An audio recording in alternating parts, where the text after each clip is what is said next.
अल्हम्दुलिल्लाहि रब्बिल आलमीन वस्सलातु वस्सलामु अला सय्यिदिल अंबिया'i वल मुरसलीन अम्मा बअद फ़अऊज़ु बिल्लाहि मिनश शैतानिर रजीम बिस्मिल्लाहिर रहमानिर रहीम। सर से लेकर पांव तक तनवीर ही तनवीर है। सर से लेकर पांव तक तनवीर ही तनवीर है। जैसे मुंह से बोलती कुरान की तस्वीर है। और देखती तो होगी दुनिया मुस्तफ़ा को देखकर, और सोचती तो होगी दुनिया मुस्तफ़ा को देखकर कि वो मुसव्विर कैसा होगा जिसकी ये तस्वीर है। अल्हम्दुलिल्लाह, आज हम किताब आब कौसर का दर्स का आगाज़ करने जा रहे हैं और उसमें हजूर अकरम सल्लल्लाहु अलैहि वसल्लम पर दुरूद पाक की फजीलत को अहदीस मुबारका से बयान किया गया है। तो आज हम हदीस नंबर 1 से उसका आगाज़ करते हैं कि रसूलुल्लाह सल्लल्लाहु अलैहि वसल्लम ने इरशाद फरमाया, क़यामत के दिन लोगों में से मेरे ज़्यादा करीब वो होगा जिसने दुनिया में मुझ पर दुरूद पाक ज़्यादा पढ़ा होगा। और एक और हदीस में आप सल्लल्लाहु अलैहि वसल्लम फरमाते हैं कि क़यामत के दिन हर मकाम और हर जगह में मेरे ज़्यादा नज़दीक तुम में से वो होगा जिसने तुम में से दुनिया में मुझ पर दुरूद पाक ज़्यादा पढ़ा होगा सल्लल्लाहु अलैहि वसल्लम। तो इन अहादीस से इस बात का अंदाज़ा किया जाता है कि दुरूद पाक की हमारी ज़िंदगी में, हमारी दुनिया में, हमारी आखिरत में कितनी अहमियत है कि दुरूद पाक पढ़ने से हमारी दुनिया भी संवरती है, हमारी आखिरत भी संवरती है।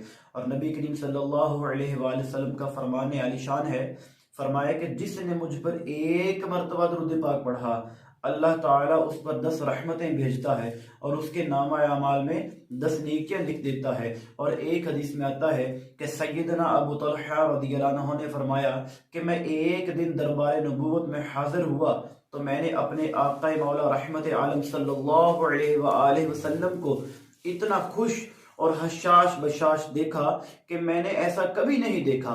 मैंने सबब दरियाफ्त किया तो फरमाया, मैं क्यों ना खुश और हशाश बशाश हूँ कि अभी अभी मेरे पास जिब्रील अलैहिस्सलाम ये पैगाम देकर गए हैं।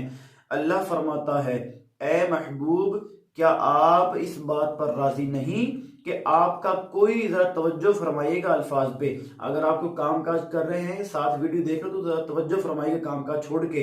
फरमाते कि आ महबूब, क्या आप इस बात पर राजी नहीं कि आपका कोई उम्मती आप पर एक बार दुरूद पाक पढ़े तो मैं और मेरे फरिश्ते इस पर 10 रहमतें भेजें और मैं इसके 10 गुनाह मिटा दूं और इसके लिए 10 नेकियां लिख दूं। और जो एक मर्तबा सलाम पढ़े तो मैं इस पर 10 बार सलाम भेजूं। लिहाजा आप अपनी उम्मत को इस बात की खुशखबरी सुना दीजिए और साथ ये भी फरमा दीजिए कि ए उम्मत, अब तुम्हारी मर्जी, तुम दुरूद पाक कम पढ़ो या ज्यादा पढ़ो।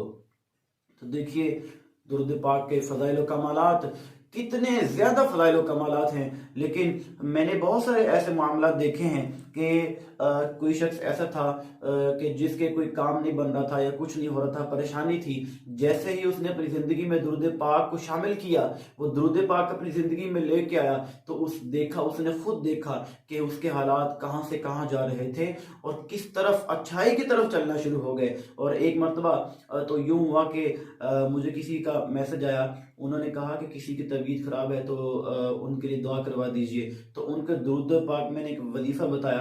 दुरूद पाक जब उन्होंने पढ़ा तो डॉक्टर्स ने उनको जवाब दे दिया था, डॉक्टर्स ने मरीज को जवाब दे दिया। तो जैसे उन्होंने वो वजीफ़ा पूरा किया, दुरूद पाक पढ़ना शुरू किया, तो अल्लाह रब्बुल इज़्ज़त के करम से वो मरीज़ बिल्कुल सेहतयाब हो गया। तो ये दुरूद पाक के फ़ज़ाइल कमालात है। सिर्फ बात इतनी सी है कि दिल में ईमान होना चाहिए कि दुरूद पाक के फ़ज़ाइल कमालात हैं तो वाकई हैं, बिल्कुल हैं। अभी पिछली वीडियो में ये बयान किया गया था कि क़यामत के दिन भी हजूर अकरम सल्लल्लाहु अलैहि वसल्लम अपने उम्मती के लिए दुरूद पाक पर्ची लेके फिर रहे होंगे, और पर्ची उसके पलड़े में रखेंगे तो उसका नामा माल जो है दायां पलड़ा भारी हो जाएगा और उसको जन्नत अता कर दी जाएगी। तो क्यों ना फिर हम अपनी जिंदगी में दुरूद पाक के बहाने लेके आए। एक और हदीस में है, हजरत अबी बिन काब रज़ियल्लाहु अन्हु ने फरमाया कि मैंने दरबार नबूवत में अर्ज किया, या रसूलुल्लाह सल्लल्लाहु अलैहि वसल्लम, मैं आप पर कसरत से दुरूद पाक पढ़ता हूँ या कसरत से पढ़ना चाहता हूँ तो कितना पढ़ूं? फरमाया तो जितना चाहे पढ़। मैंने अर्ज की, बाकी औरादो वसाइफ में से चौथा हिस्सा दुरूद पाक पढ़ लिया करूं? तो फरमाया जितना चाहे पढ़, और अगर इससे भी ज्यादा कर दे तो तेरे लिए बेहतर है। मैंने अर्ज किया, मेरे आका, अगर ज्यादा करने में बेहतरी है तो मैं निस्फ दुरूद पाक पढ़ लूं? फरमाया तेरी मर्जी, और अगर इससे भी ज्यादा करे तो तेरे लिए बेहतर है। अर्ज की, मेरे आका, 2/3 दुरूद पाक पढ़ लिया करूं? फरमाया तेरी मर्जी, और अगर इससे भी ज्यादा पढ़े तो तेरे लिए बेहतर होगा। अर्ज की, ए मेरे आका सल्लल्लाहु अलैहि वसल्लम, तो मैं सारा ही दुरूद पाक पढ़ लिया करूं? यह सुनकर रहमत आलम सल्लल्लाहु अलैहि वसल्लम ने फरमाया, अगर तू ऐसा करे तो तेरे सारे के सारे काम संवर जाएंगे और तेरे सब के सब गुनाह बख्श दिए जाएंगे। इससे हर कोई ये अंदाजा लगा सकता है कि हबीब खुदा सल्लल्लाहु अलैहि वसल्लम को दुरूद पाक कितना प्यारा है, और अल्लाह ताला और उसके महबूब सल्लल्लाहु अलैहि वसल्लम के नजदीक इसकी कितनी अहमियत है। और एक और हदीस से आप अंदाजा लगाइए, रसूल अकरम शफी मुअज़्ज़म जाने कायनात खिसर खुबा सय्याह लामकान नादिश हर दो जहां सल्लल्लाहु अलैहि वसल्लम ने आप जलवा फरोज थे कि एक नमाजी आया, इसने नमाज से फारग होते ही दुआ मांगना शुरू की। नमाज से फारग होते ही दुआ मांगना शुरू की, या अल्लाह मुझे बख्श दे और मुझ पर रहम फरमा। ये सुनकर हुजूर अकरम सल्लल्लाहु अलैहि वसल्लम ने फरमाया, ए नमाजी, तूने जल्दबाजी की है। जब तू नमाज पढ़ा करे तो बैठकर पहले अल्लाह की हम्दो सना बयान किया कर जो इसकी शान के लायक है, और मुझ पर दुरूद पाक पढ़कर दुआ मांग। फिर एक और नमाजी आया, उसने नमाज पढ़कर अल्लाह ताला की हम्दो सना की और फिर दुरूद पाक पढ़ा तो सरकार दो आलम नूरे मुजस्सम सल्लल्लाहु अलैहि वसल्लम ने फरमाया, ए नमाजी, तू दुआ कर, तेरी दुआ कबूल होगी। और इस हदीस पाक की शरह में हजरत मौलाना अली कारी अलैहि रहमा अल बारी ने नकल फरमाया कि पहले नमाजी ने बगैर वसीला के दरबार इलाही में सवाल कर दिया था, हालांकि साइल का हक है कि वो अपनी हाजत दरबार खुदाबंदी में पेश करने से पहले वसीला पेश करे। तो देखिए कि हजरत उमर रज़ियल्लाहु अन्हु को भी फरमान है कि दुआ आसमान और जमीन के दरमियान लटक जाती है जब तक दुरूद पाक के शुरू आखिर में दुआ के शुरू आखिर में दुरूद पाक ना हो। इतने फज़ाइल कमालात दुरूद पाक के हमें बताए जाते हैं। हमारे बहुत सारे उलमा जो दुरूद पाक के फज़ाइल कमालात बताते हैं, लेकिन होता क्या है कि हम उनकी बात को सुनते हैं और इधर से निकाल देते हैं। हमने एक कान से सुना, दूसरे कान से निकाल दिया, उस पर अमल नहीं करके देखते। फिर हम कहते हैं कि घर में ये मसाइल हैं, घर में वो मसाइल हैं। जब हमने अपनी जिंदगी में नेक आमाल को ही नहीं लेके आए तो हमारे घर में क्या सुकून होगा। एक और रिवायत में है कि सैयदना अब्दुल्ला इब्न मसऊद रज़ियल्लाहु अन्हु फरमाते हैं, मैंने नमाज पढ़ी हालांकि रसूल अकरम सल्लल्लाहु अलैहि वसल्लम और हज़रत सिद्दीक़ अकबर और फारूक आज़म रज़ियल्लाहु अन्हुमा तशरीफ फरमा थे। जब मैं नमाज पढ़कर बैठा और अल्लाह ताला की हम्द सना की, फिर मैंने नबी अकरम शफी मुअज़्ज़म सल्लल्लाहु अलैहि वसल्लम पर दुरूद पाक पढ़कर दुआ की तो हुजूर नबी करीम सल्लल्लाहु अलैहि वसल्लम ने फरमाया, तू दुआ मांग तुझे अता किया जाए, तू दुआ मांग तुझे अता किया जाए। तो देखिए दुआ में भी इसके कितने फज़ाइल और कमालात हैं। किसी ने अर्ज किया, या रसूलुल्लाह सल्लल्लाहु अलैहि वसल्लम, ये फरमाएं कि अगर आपकी ज़ाते बाबरकात पर दुरूद पाक ही वजीफा बना लूं तो कैसा रहेगा। नबी करीम सल्लल्लाहु अलैहि वसल्लम ने फरमाया, अगर तू ऐसा करे तो अल्लाह तबारक व तआला दुनिया और आखिरत के तेरे सारे मुआमलात के लिए काफ़ी है। सुबहान अल्लाह। तो सब मिलके पढ़िए, अस्सलातु वस्सलामु अलैका या सय्यदी या रसूलल्लाह व अला आलिका व अस्हाबिका या सय्यदी या हबीबल्लाह। अस्सलातु वस्सलामु अलैका या सय्यद या खातमन नबिय्यीन व अला आलिका व अस्हाबिका या सय्यद या खातमल मासूमीन। एक और रिवायत में आता है, सैयदना अब्दुल्ला बिन उमर रज़ियल्लाहु अन्हु ने फरमाया, जो नबी अकरम सल्लल्लाहु अलैहि वसल्लम पर एक बार दुरूद पाक पढ़े, इस पर अल्लाह ताला और इसके फरिश्ते 70 रहमतें भेजते हैं, 70 रहमतें भेजते हैं। तो देखिए कि दुरूद पाक के कितने फजाइल हमें बताए जाते हैं। तो देखिए एक मरतबा हज़रत इमाम ज़ैनुल आबिदीन आपसे किसी ने अर्ज़ किया कि हजूर ये आप इरशाद फरमाए कि कुरान मजीद में कौन सी ऐसी आयत है कि जो बड़ी अहमियत का हामिल है, जो बड़ी महबूब है। तो आपने ये नहीं फरमाया ला तक़नतू मिन रहमतिल्लाह, कि मेरी रहमत से ना उम्मीद ना होना। हज़रत इमाम ज़ैनुल आबिदीन फरमाने लगे कि कुरान पाक में जो आयत है ना, वला सौफा युअतीका रब्बुका फतरदा, और ये जो लफ्ज़ है ना वला सौफा, कि तुम्हें ज़रूर महबूब इतना दिया जाएगा तुम राज़ी हो जाओगे। तो देखिए कि जब अल्लाह महबूब को अता फरमाएगा, फिर नबी करीम सल्लल्लाहु अलैहि वसल्लम हमारी सिफारिश करेंगे, हमारी शफात करेंगे।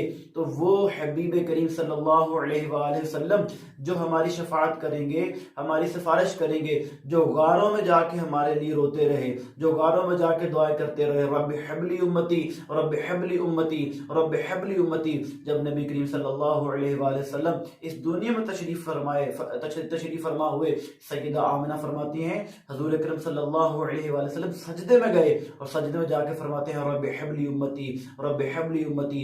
और नबी करीम पर जब कभी भी कोई ऐसी आयत नाज़िल होती जिसमें अजाब का तज़किरा किया जाता, तो हुजूर अकरम गारों में जाके रोते, हुजूर अकरम सल्लल्लाहु अलैहि वसल्लम अपने हुजरा मुबारक में जाके रोते। और जब नबी पाक सल्लल्लाहु अलैहि वसल्लम का विसाल हुआ, तो एक सहाबी फरमाते कि मैंने देखा नबी पाक सल्लल्लाहु अलैहि वसल्लम को जब कब्र में उतारा जा रहा था, तो आपके होंठ मुबारक जुम्बश में थे, तो मैंने कान लगा के सुनना चाहा। जब मैंने कान लगाया तो कुर्बान जाए आका मौला सल्लल्लाहु अलैहि वसल्लम पर नबी करीम सल्लल्लाहु अलैहि वसल्लम फरमा रहे थे rabbi humbly उम्मती, rabbi humbly उम्मती, rabbi humbly उम्मती। तो देखिए वो आका मौला सल्लल्लाहु अलैहि वसल्लम जो उम्मती के लिए दुनिया में आते वक्त दुआ करते रहे, जो जब भी कोई ऐसी आयत नाज़िल होती जिसमें अजाब का तज़किरा होता तो हुजूर उम्मती के लिए दुआ करते। और उसके बाद जब विसाल ज़हरी हुआ तब भी नबी करीम सल्लल्लाहु अलैहि वसल्लम उम्मती के लिए दुआ करते रहे। तो उम्मती देखे किधर जा रहा है? क्या उम्मती के दिल में ये बात आती है कि मैं अपने हबीब पर दुरूद पाक पढ़ूं? जब रब रब हो के दुरूद पाक नबी करीम सल्लल्लाहु अलैहि वसल्लम की ज़ात अक़दस पर भेजता है और फरिश्ते भेजते हैं, तो अल्लाह हुक्म देता है ईमान वालों तुम भी खूब दुरूद सलाम भेजो, खूब दुरूद सलाम भेजो। तो हम क्यों नहीं हुजूर अकरम सल्लल्लाहु अलैहि वसल्लम की ज़ात मुबारक पर दुरूद पाक भेजते? याद रखिए आज फिर वही बात कि एक शख्स भी हमारी वजह से दुरूद पाक पढ़ने लग गया, जब हम दुनिया से चले भी जाएंगे ना तो हमारे लिए सवाब जारिया बन जाएगा, सवाब जारिया बन जाएगा। इस नीयत से काम करें कि अल्लाह की रज़ा के लिए हमने काम करना है। और अल्हम्दुलिल्लाह हमारी तहरीक दुरूद पाक भी है, और ये तहरीक भी अल्हम्दुलिल्लाह इस वक्त पाकिस्तान के 15 से ज़्यादा शहरों में काम कर रही है। और अल्हम्दुलिल्लाह ये तहरीक इंटरनेशनल तहरीक है और भारत की सरजमीन पे भी रसाई रखती है, और भारत में भी अल्हम्दुलिल्लाह इस तहरीक का काम जारी सारी है। और ये तहरीक वो तहरीक है कि जिस घरों में दुरूद पाक के बारे में लोगों को पता तक न था, लोगों को पता तक न था, अपने अंदर छुपाए रखे थे फज़ाइल व कमालात, इस तहरीक ने उन घरों में भी काम किया, उन घरों पे लोगों को दावत दी जिस घर में से दुरूद पाक नहीं पढ़ा जाता था। आज बिहम्दिही ताला उस घर में से जब हफ्ता के आखिर पे जुमा वाले दिन दुरूद पाक जमा करवाया जाता है, बताया जाता है, तो पता लगता है कि उस घर में से 1 लाख से ज़ायद दुरूद पाक पढ़ा गया है। अल्हम्दुलिल्लाह आप भी हमारी तहरीक में शामिल होइए और हमारी तहरीक में शामिल होकर दीन का काम कीजिए। अल्हम्दुलिल्लाह हमारी तहरीक सिर्फ दुरूद पाक पे नहीं, हमारी तहरीक नमाज पे भी काम करती है, हमारी तहरीक दीन के हर काम पे काम करती है, और ये अल्लाह की रज़ा के लिए। और अगर आप हमारी तहरीक में शामिल होना चाहते हैं तो आपको नीचे इंशाल्लाह डिस्क्रिप्शन में कॉन्टैक्ट नंबर दे दिया जाएगा, आप उस नंबर पे व्हाट्सएप रब्ता कीजिए, इंशाल्लाह आपको तहरीक में शामिल किया जाएगा। अल्लाह रब्बुल इज़्ज़त से दुआ करता हूँ अल्लाह पाक हमें दुरूद पाक ज़्यादा से ज़्यादा पढ़ने की तौफीक अता फरमाए, कसरत से पढ़ने की तौफीक अता फरमाए, और हमें 5 वक्त की नमाज बा जमात अदा करने की तौफीक अता फरमाए, और हमसे वो काम ले जिससे अल्लाह भी राज़ी, उसका महबूब भी राज़ी। वमा अलैना इल्लल बलागुल मुबीन।